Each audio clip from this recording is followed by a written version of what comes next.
सहनाववतु सहनौ भुनक्तु सह वीर्यं करवावहै तेजस्विनावधीतमस्तु मा विद्विषावहै।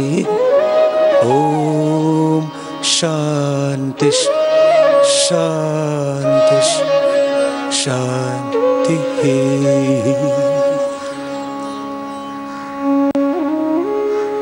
आज मेरी आत्मा के जो सबसे करीब का विषय रहा है, जिससे मेरा यह संपूर्ण भावनात्मक और आध्यात्मिक जीवन उत्पन्न हुआ है, आज मैं जो कुछ हूं उसके पीछे एक बहुत बड़ा आधार रहा मेरे जीवन का। कोई भी चीज किसी आधार पर खड़ी होती है। आज मैं जहां भी खड़ा हूं, जो भी आज मेरे विचार हैं, मेरा स्वभाव है, मेरी जो दृष्टि है, किसी भी चीज का मैं आज मूल्यांकन करता हूं, इस सब का कोई ना कोई आधार है। और उसका आधार है मेरे गुरुकुल की पढ़ी हुई संस्कृत की शिक्षा। इसलिए यदि मैं अपने संपूर्ण जीवन का, अपने संपूर्ण स्वभाव का, अपने संपूर्ण कार्यों का यदि भाषा की दृष्टि से मैं श्रेय दूं, तो वह भाषा है संस्कृत भाषा, जिसने मुझे बनाया।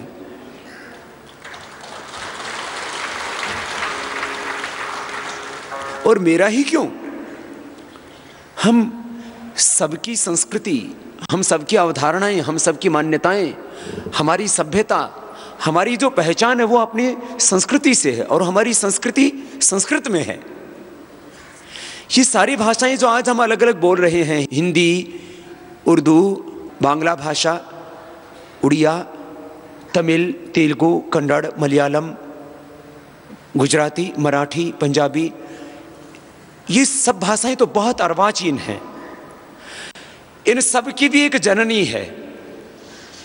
तो सब भाषाओं की जननी, खाली भारतीय भाषाओं ही नहीं, पूरे विश्व में जितनी भी भाषाएं हैं उनकी मूल जननी, वो मैं नहीं कह रहा, पूरे विश्व के भाषाविद, पूरे विश्व के इतिहासविद, पूरे विश्व के विद्वान एक मत से स्वीकार करते हैं कि विश्व की सबसे प्राचीनतम भाषा और सब भाषाओं की जननी संस्कृत भाषा ही है।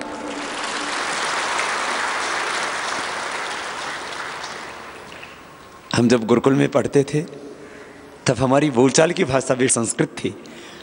हम संस्कृत में ही बोलते थे, संस्कृत में ही जागते थे, संस्कृत में ही सोते थे, सपने भी संस्कृत के आते थे।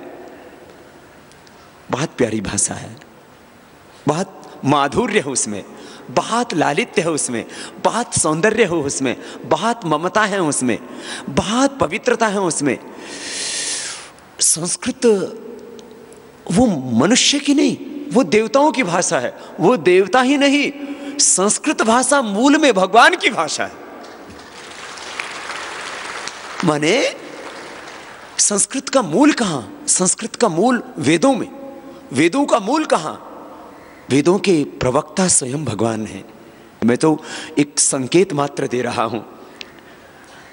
मैं आज भी श्रद्धेय गुरुदेव से सीखता रहता हूं, और यह तो आज हम सबका सौभाग्य है कि आप में से बहुत से भाई बहन, कोई मुझे मित्रवत, कोई मुझे गुरुवत, कोई पुत्रवत, अलग अलग भावों में मुझसे स्नेह करते हैं।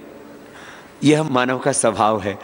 तो आप जिस भी रूप में माने, लेकिन एक बात सब मानते हैं कि आपको कुछ मैंने दिया है, तो उस रूप में आप मुझे गुरु बुद्धि से देखते हैं। यह विडंबना है कि इतना भाषा का वैभव होते हुए संस्कृत जैसी वैज्ञानिक भाषा हमारे पास में है, संस्कृत जैसी प्राचीनतम भाषा वहाँ हमारी धरोहर है। देखो, हमें ये गौर करना होगा, पूरी दुनिया में मूल भाषा संस्कृत भाषा है। उससे पहले कोई भाषा थी ही नहीं। फिर पूरी दुनिया को भाषाएं और अलग अलग परिभाषाएं हमने दी।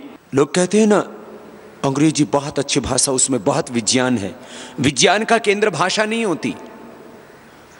भाषा तो भावों की अभिव्यक्ति देती है। विज्ञान का केंद्र तो हमारा मस्तिष्क होता है, हमारा ब्रेन होता है, हमारा दिमाग होता है।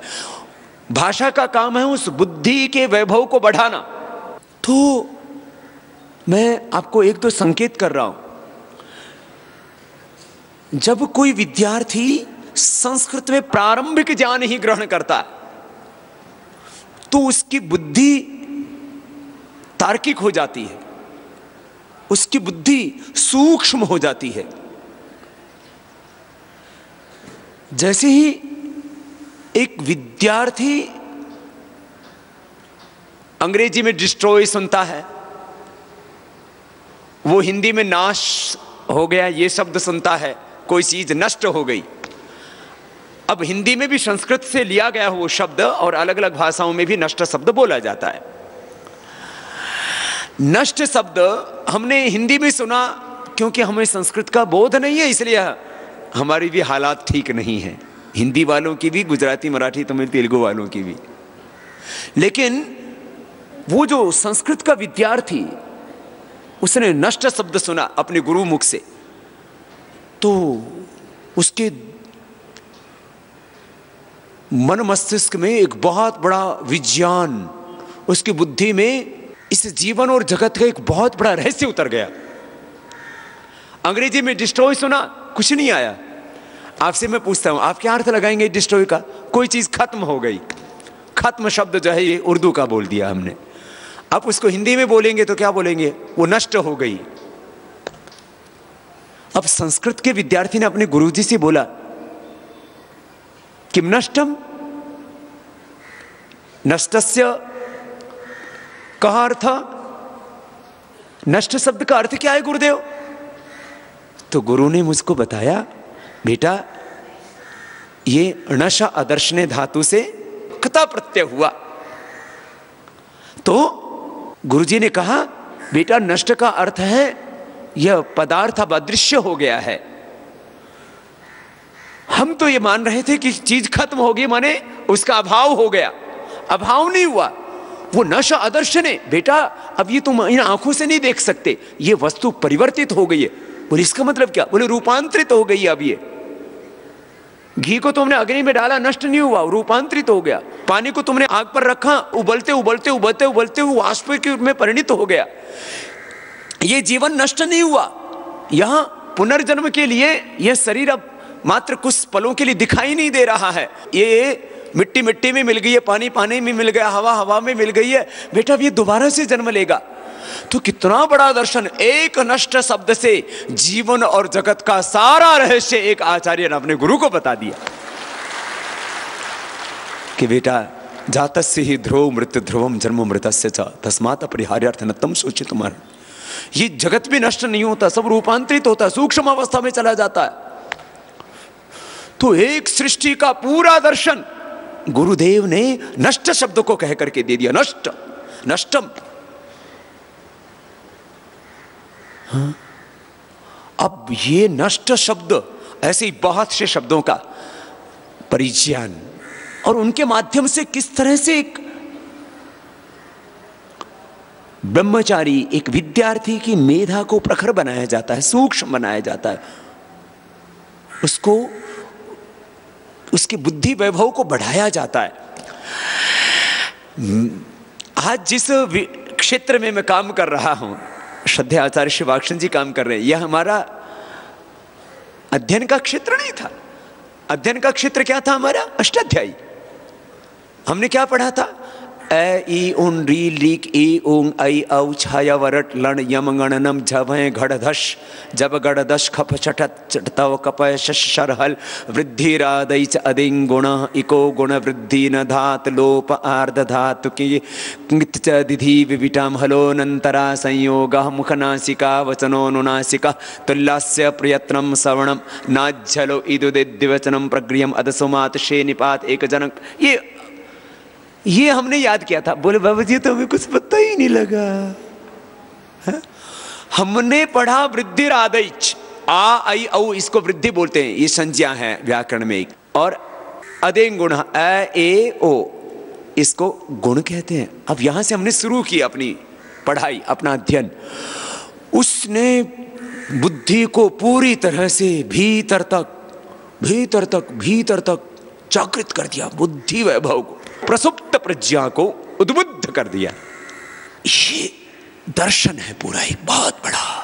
तो संस्कृत मात्रिक भाषा नहीं है, संस्कृत में बहुत बड़ा विज्ञान है, संस्कृत में जीवन और जगत के सत्य है, संस्कृत में एक बहुत बड़ी सभ्यता है।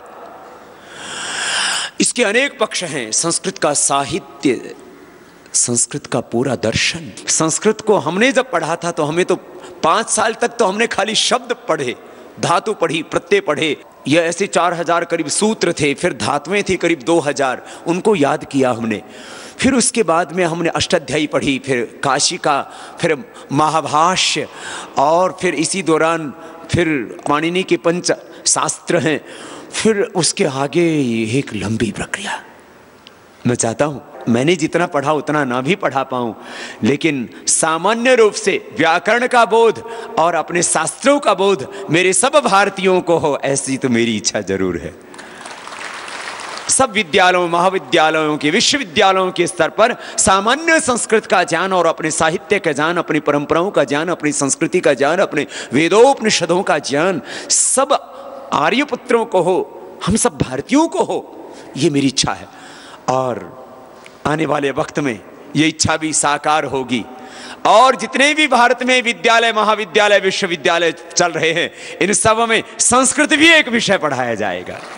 ऐसा भारत हम बनाएंगे और उससे भारत के चरित्र का उत्थान होगा, नैतिक उत्थान होगा, व्यक्ति के चरित्र के निर्माण से लेकर के राष्ट्रीय चरित्र का निर्माण होगा। और भाषा के नाम पर बहुत से भ्रम भी पैदा हुए, लेकिन मैं आपको 2-4 तथ्य आपके बीच में रखना चाहता हूं। संस्कृत हमारे पूर्वजों की भाषा, हमारे पूर्वज सबके एक है, जितने भी हम भारत में लोग रहते हैं।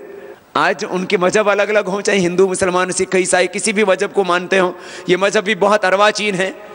हम सबके पूर्वज एक, और हम सबके पूर्वज कौन सी भाषा बोला करते थे आज से 500, 1000, 2000, 5000 साल पहले? संस्कृत। तो हमारे पूर्वज एक, हमारे पूर्वजों की भाषा क्या थी? संस्कृत।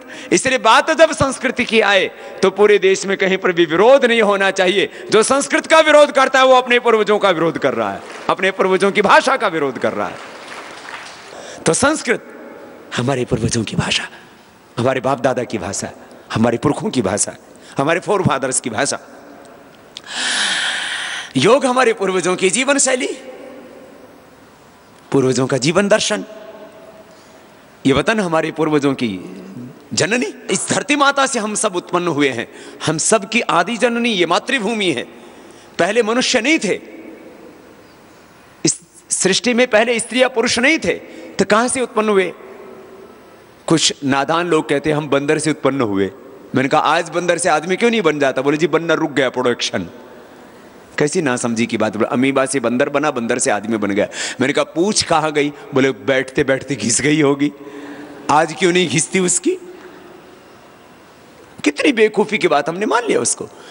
मनुष्य सहित जितने भी यहां पर योनियां हैं जीव जंतुओं की, उन सब का आदि मूल परमेश्वर है, और वो सब इस धरती मां की कोख से पैदा हुई हैं। इसलिए हमारी ही नहीं, सब जीवों की जननी ये धरती मां है। मनुष्य का ही बीज क्यों? ये अलग अलग प्रकार के पुष्प हैं, अलग अलग प्रकार की औषधियां हैं, अलग प्रकार की लताएं हैं, इन सबके तो जीन्स ही नहीं मिलते एक दूसरे से। गिलोय का जेनेटिक स्ट्रक्चर अलग है, ब्राह्मी का अलग है, अर्जुन का अलग है, आंवले का अलग है, घृत कुमारी का अलग है। तो ये सबके बीज एक होते तो सबका जीन्स मिलना चाहिए, नहीं मिलते। तो कैसे एक हो सकते हैं सब ये सारे बीज? तो सबका बीज इस धरती से उत्पन्न हुआ, और धरती में बीज परमात्मा ने डाले। कैसे डाले? इसका कोई उत्तर थोड़ी है, कोई बीज तो मानना पड़ेगा। प्रश्न हमें समाधान तक लेकर के जाते हैं, तर्क हमें सत्य तक लेकर के जाते हैं, लेकिन वहां पर फिर विश्वास करना चाहिए। आप मूल में सबके जाएंगे तो वहां पर एक ईश्वरीय सत्ता को आपको स्वीकार करना ही पड़ेगा। ऋग्वेद, यजुर्वेद, सामवेद, अथर्ववेद को ही देखें तो संस्कृत मात्र भाषाओं की ही जननी नहीं, जितना भी हम पूरे ब्रह्मांड में ज्ञान विज्ञान का उत्कर्ष देखते हैं, उसका भी मूल स्रोत वेद है। ज्ञान का भी मूल स्रोत वेद, संस्कृत, और भाषाओं का भी मूल स्रोत संस्कृत भाषा, ज्ञान का मूल स्रोत संस्कृत भाषा। और इतना शब्द वैभव, मुझे लगता है इस प्रवचन को सुनने के बाद में लाखों करोड़ों लोगों के हृदय में संस्कृत को पढ़ने की भी इच्छा जागृत होगी। नहीं तो देखो, हम जितने भी भारतीय भाई बहन यहां पर बैठे हैं और जो जिनका संबंध भारत की भूमि से, उनके नाम रखे जाते हैं। उन नामों का एक बहुत गहरा अर्थ है। यदि हम अपने नामों के अर्थ को ठीक से जान लें तो हम बहुत से गलत काम करने से बच जाएंगे। हमारे माँ बाप इतने सुंदर सुंदर हमारे नाम रखते हैं। हा? मेरा नाम माँ बाप ने बचपन में राम किशन रखा था। तो श्रद्धेय आचार्य श्री ने जब मैं गुरुकुल में आया तो मुझे कहा, बेटा ये नाम तो ना थोड़ा अपभ्रंश, इसमें मिलावट हो गई है, थोड़ा ठीक से नहीं बोला जा रहा है, तुम रामकृष्ण हो। तो जब मैं रामकृष्ण ऐसा अपना नाम सुनता था तो मुझे लगता था मुझे राम जैसे मर्यादा में जीना है और कृष्ण जैसा मुझे नीति निपुण बनना है, ऐसा मन में अंदर आता था। मैं राम का, मैं कृष्ण का वंशज हूं, ऐसा भाव आता था। वो तो एक खाली संज्ञा से, फिर राम का अर्थ, फिर कृष्ण का अर्थ। तो मैं रामदेव शब्द का अर्थ ही दिन भर याद करता रहूं तो जीवन में कभी भी पतन होने का तो प्रश्न ही नहीं होता है। तो नाम हमारे यहां पर जो है वो मात्र संबोधन के लिए नहीं, बल्कि नाम जो है इस जीवन और जगत के रहस्यों को जान करके इस जीवन से पार जाने का एक संज्ञा है। वो एक बहुत बड़ा उसके भीतर गहरा अर्थ है। तो मुझे लगता है बहुत से युवक और युवतियों को संस्कृत पढ़ने की इच्छा होगी और हम उनको पढ़ाने के लिए भी तैयार बैठे हैं। आपको हम वेद पढ़ाएंगे, दर्शन पढ़ाएंगे, उपनिषद पढ़ाएंगे, व्याकरण पढ़ाएंगे। हमने जब व्याकरण पढ़ा तो पहले ये याद किया था, ये अष्टाध्यायी है जिसके सूत्र है ना, ये पढ़ना मीन्स याद करना। हाँ, पूरी अष्टाध्यायी 4000 सूत्र ऐसे बैठ करके 3 से 4 घंटे में हम सुनाते थे पहले। वृद्ध राधे चुण है को गुण वृद्धि न धातु लोपार धातु के से शुरू करके यहां खत्म होता है। अब ये सूत्र है, आप बोलेंगे जी इसका क्या अर्थ है? ये भी बड़ा गहरा विज्ञान है। एक ए के 18 भेद होते हैं। एक ए को 18 तरह से उच्चारण किया जाता है। इतनी गंभीरता है इसमें। ये उनसे शुरू हुआ, ऐसे शुरू हुआ और ऐ पे खत्म हो गया। कितना बड़ा शास्त्र, ऐसे शुरू हुआ और ऐ पर ही खत्म हो गया। ऐसा विराट ज्ञान हमारे ऋषियों का, कितनी गंभीरता इसमें। सोच सोच के उन ऋषियों की कृतियों के बारे में सोचते तो अपनी बुद्धि काम नहीं करती। इतना अनंत वैभव था उनकी ज्ञान का। मैंने कहा इसके लिए हमने वर्षों वर्षों तक शब्द साधना की, अपनी संस्कृत भाषा पर, अपने पूर्वज ऋषियों पर, उनके ज्ञान, जीवन, चरित्र और उनके बुद्धि कौशल पर। अब आज से हर भारतीय को गर्व होगा कितने महान थे हमारे पूर्वज। और उन ऋषियों की हम हैं संतान। तो हमें भी इतना ही ऊंचा चरित्र रखना है, इतना ही ऊंचा जीवन रखना है।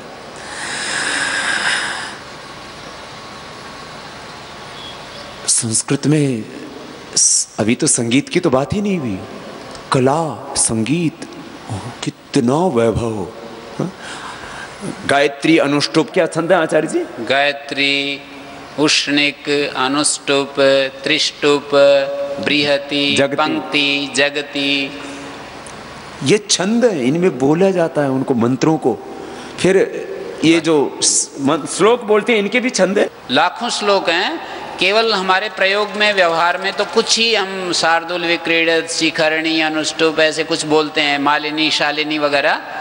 लाखों लाखों करोड़ों, मैं यूं कहूं तो करोड़ों छंद हैं। तो ऐसा जैसे आपको हम कभी कभी जब ये मंत्र और श्लोक बोलते हैं, जिंदगी कितनी है, आयुर्वर्ष शतम निर्णाम परिमितम रात्रौ तदार्धं गतं तस्यार्धस्य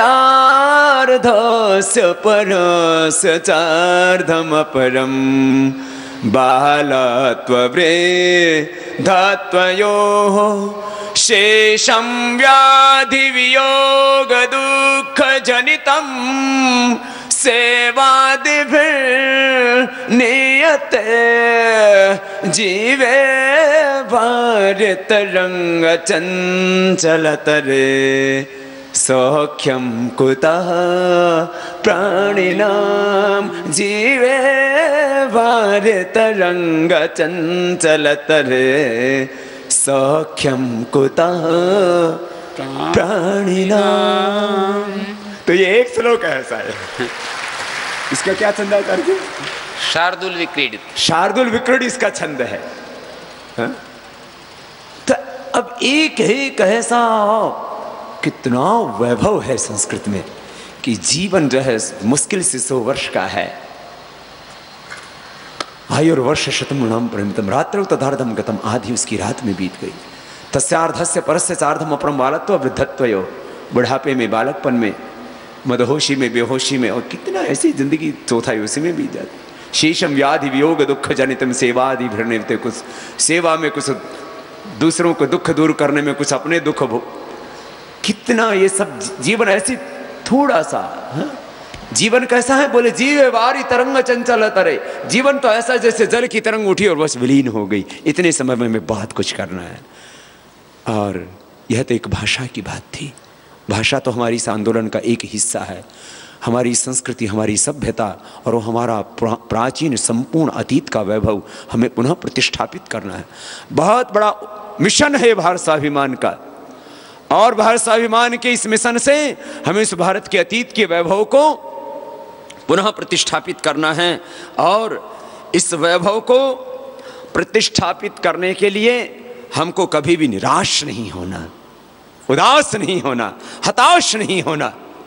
अब आत्मग्लानि का भाव तो एक क्षण के लिए भी हमारे जीवन में आना ही नहीं चाहिए। आज भाषा की बात होगी, संस्कृत भाषा, फिर हमारी राष्ट्रभाषा, फिर अपनी भारतीय भाषाएं, और इनका स्वाभिमान देश में हमें उत्पन्न करना है। भाषाओं के नाम पर विवाद नहीं खड़ा करना हमको, लेकिन इस देश को ये बताना है कि पूरी दुनिया की सबसे श्रेष्ठतम भाषा, सबसे प्राचीनतम भाषा, सबसे वैज्ञानिक भाषा और सबसे अर्थ में वैभवपूर्ण भाषा वो संस्कृत भाषा है। हमें संस्कृत भाषा का गौरव होना चाहिए, हमें अपनी राष्ट्रभाषा का गौरव होना चाहिए, अपनी मातृभाषाओं का, अपनी जो भारतीय भाषाओं उनका हमें गौरव होना चाहिए। विदेशी भाषाओं को हमें चौथे स्थान पर रखना चाहिए, पहले 3 स्थान अपनी भाषाओं के लिए।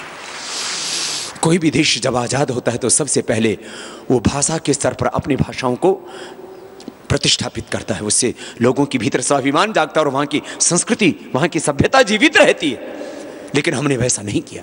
15 अगस्त 1947 के बाद जब देश आजाद हुआ तो कुछ लोग शरीर से तो आजाद हो गई, जमीन से तो आजाद हो गए, लेकिन उनके दिलो दिमाग में अंग्रेजियत ऐसी घुसी हुई थी और अपनी संस्कृति, अपनी सभ्यता, अपनी भाषा और अपने वतन के प्रति इतनी आत्मग्लानि थी कि विदेशी भाषा, विदेशी संस्कृति, विदेशी मान्यता श्रेष्ठ लगती थी। और यही कारण रहा कि देश आजाद होने के बाद हम अपनी भाषा को सम्मान नहीं दिला पाए। लेकिन अब फिर से देश ने अंगड़ाई ली है, और जो हमारे पुरखों ने गलतियां की, चाहे कोई थे वो, हम किसी का नाम नहीं लेना चाहते, उन गलतियों को हम दोहराना भी नहीं चाहते, और जो सत्य है अब उसको दोबारा से प्रतिष्ठापित करना है। यह हमारा संकल्प है। अपनी भाषा, अपनी संस्कृति, अपने सभ्यता, सब जनों के भीतर स्वाभिमान। हम कहते हैं अंग्रेजी विश्व भाषा है। दुनिया के 11 मुल्कों में जो अंग्रेजों के बहुत गहरे और सदियों तक गुलाम रहे, उनमें अंग्रेजी चलती है। विश्व के 200 से ज्यादा देश संयुक्त राष्ट्र संघ ने जिनकी मान्यता दे रखी, उनमें 11 देशों में यह भाषा राजकाज की भाषा है, और 14 देशों में कमोबेश बोली समझी जाती है थोड़े ज्यादा लोगों के द्वारा। यूं तो करीब 30 करोड़ से ज्यादा लोग अंग्रेजी नहीं समझते पूरी दुनिया के अंदर। जबकि यदि बात केवल राष्ट्रभाषा की जाए और अपनी भारतीय भाषाओं की, अलग अलग भाषाओं की जाए, तो एक एक भाषा को 5-5, 10-10, 15-15, 20-20 करोड़ लोग समझते हैं, बोलते हैं, लिखते हैं। और यदि राष्ट्रभाषा हिंदी की बात की जाए तो देश में करीब 100 करोड़ लोग हिंदी बोल सकते हैं, समझ सकते हैं, लिख सकते हैं। शायद पूरी ना बोल पाए तो थोड़ी जरूर बोल लेते हैं। तो 100 करोड़ से ज़्यादा लोगों की भाषा है अपनी भाषा। राष्ट्रभाषा की भी बात की जाए, हिंदी भाषा की भी बात की जाए तो हमारा साहित्य कितना समृद्ध, हमारी भाषा की वैज्ञानिकता। मैंने श्रद्धेय गुरुदेव से प्रथम व्याकरण का अभ्यास किया, अध्ययन किया। व्याकरण के साथ साथ आचरण भी सीखा। देखो, एक भाषा, एक उसका व्याकरण होता है। पूरी दुनिया में संस्कृत व्याकरण सबसे श्रेष्ठतम व्याकरण शास्त्र है और सबसे वैज्ञानिक भाषा संस्कृत भाषा, उसका व्याकरण भी बहुत गहरा है। आप 12 वर्ष अकेला व्याकरण पढ़ें तब कहीं थोड़ा बहुत समझ में आता है। वैसे तो मेरे गुरुदेव यहाँ पर बैठे हैं और करीब 1975 से लगातार पढ़ा रहे हैं। पढ़ने का वक्त अलग था। अब श्रद्धेय आचार्य जी अब पढ़ाते हैं तो कहते मुझे खुद नया नया लगता है जितनी बार पढ़ाता हूँ, इतना गंभीर विषय। लेकिन मुझे ये कहते हुए गर्व है, मुझे ऐसे श्रेष्ठ आचार्य मिले घर छोड़ने के बाद जो व्याकरण को बहुत सहजता के साथ पढ़ाते हैं। यदि मुझे श्रद्धेय गुरुदेव ना मिले होते तो शायद मैं व्याकरण ही नहीं पढ़ पाता।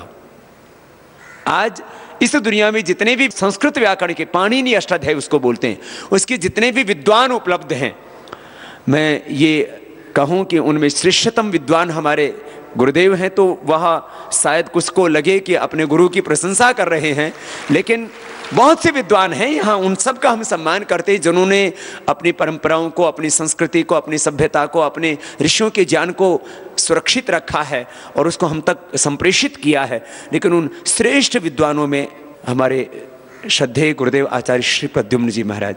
कैंसर